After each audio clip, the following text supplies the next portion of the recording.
About 2 months ago, I received a call from someone I had taken on a ride-along, and he asked me if I wanted to be a speaker at a TEDx talk. And of course I was super excited, but at the same time totally overwhelmed and therefore hesitated. Talking in front of a lot of people that pay to hear me talk? Why me? His response was, well, even if your topic would be boring, I know you have the communicative background and rhetoric skills, and at least I had fun listening to you on our car ride. Well, thank you. Actually, the statement made it even worse. My brain thought, you are studying this, so you have to perform very well, almost perfect.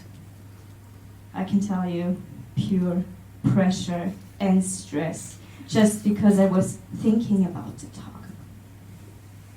Anyways, I decided to reconsider, and I sought advice from a friend of mine.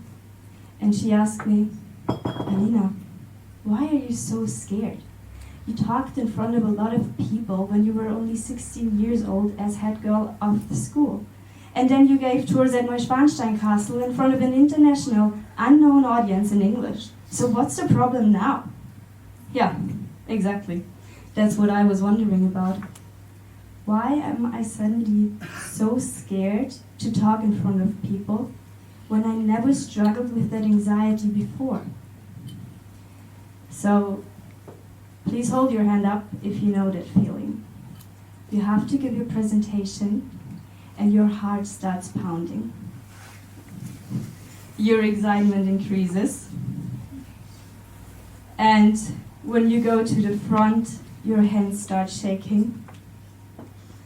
When you start speaking, you get a dry mouth and a hoarse voice. And who of you would rather leave the room immediately? Well, yeah, thank you. Please keep your hands up. Take a look around and see how many people are affected by these symptoms. So, if these symptoms stay longer than a few minutes, we are talking about speech anxiety.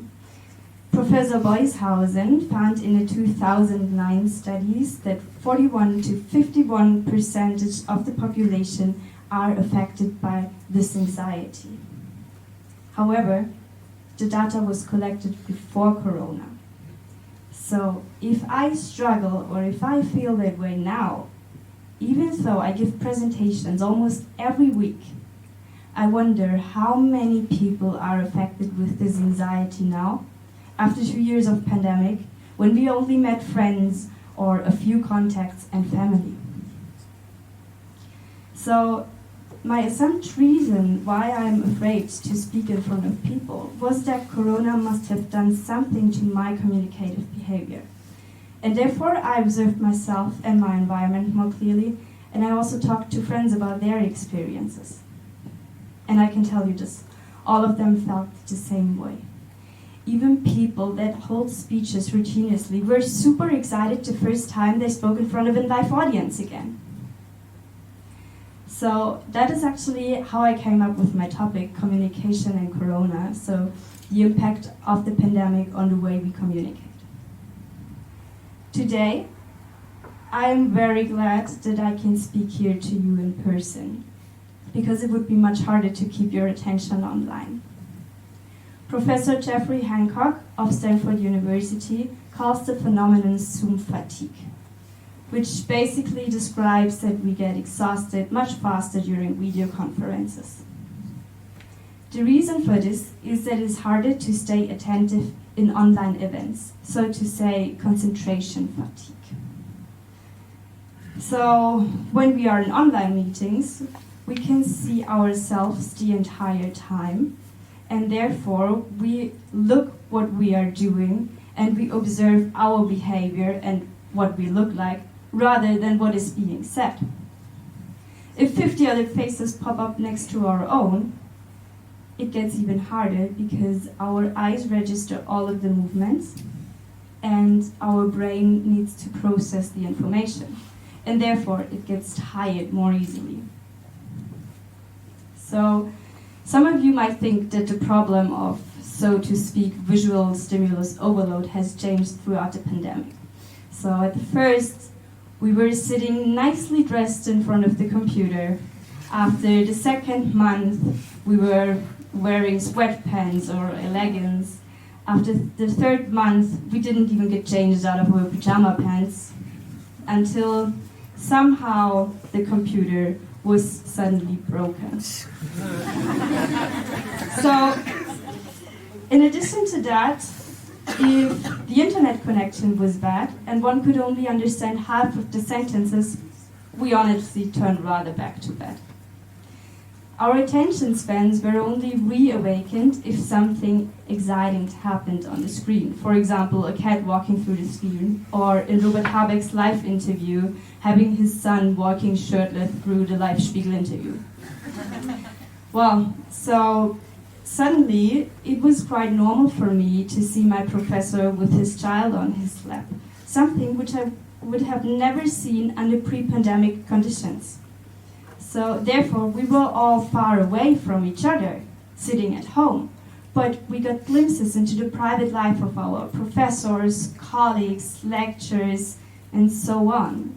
And honestly, to me, it made a lot of people more accessible and also more human, because I could see their private life. And at the same time, I was sitting at home, but I got the glimpses into their lives. So maybe I became also a bit more tolerant, because it can happen to anyone that someone is walking through your screen. So, yeah, fortunately, in the future, we are still able to work from home sometimes, but don't forget the importance of human interactions we make on our jobs. So the connections we make during lunches or during coffee chats. If you have the option to work from home in the future, be mindful of online social action and keeping your audience's attention. And there are easy mechanisms to keep your audience's attention.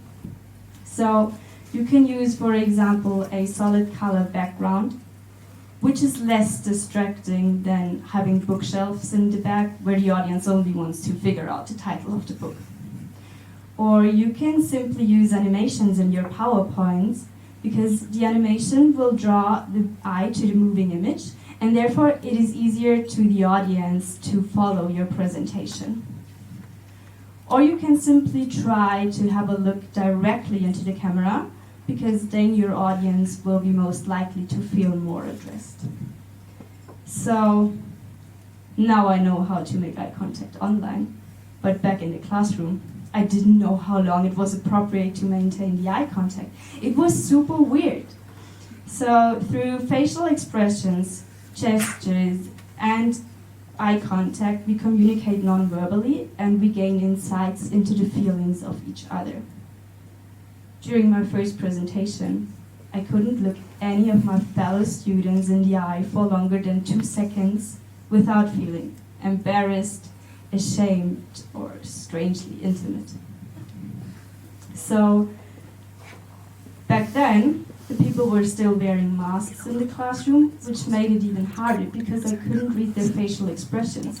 Were they laughing at my joke? Or did they want me to shut up? I didn't know.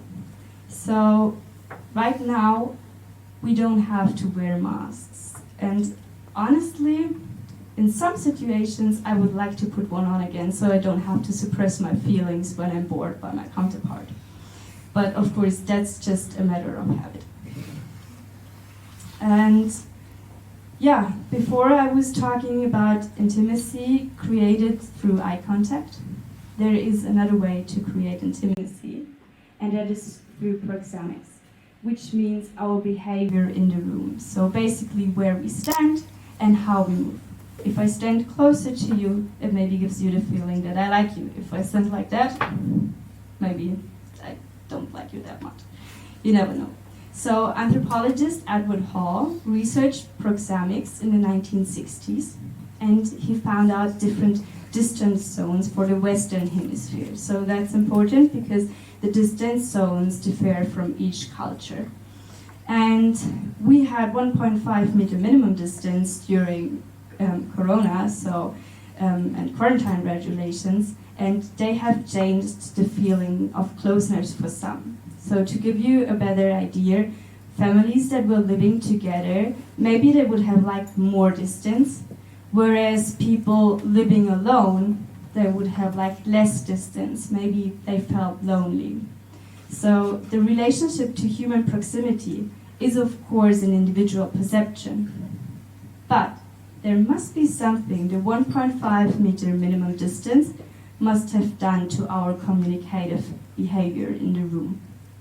So we have the public distance and the social distance. They were not affected by the 1.5 meter minimum distance. But when it comes to personal distance, which Hall defines up to 1.25 meter distance, we have some changes. So personal distances include shaking hands, having confidential conversations, or reading the face expressions of each other. So suddenly, this was not possible anymore. So somehow the distance that used to be far away became our new close range. So the distance, the personal distance of the 1.25 meter wasn't able to be there anymore. To give you a better idea of the understanding, I want to tell you about my first experience in a bar after the corona measurements were relaxed. So it was a Friday night. You can imagine how crowded it was.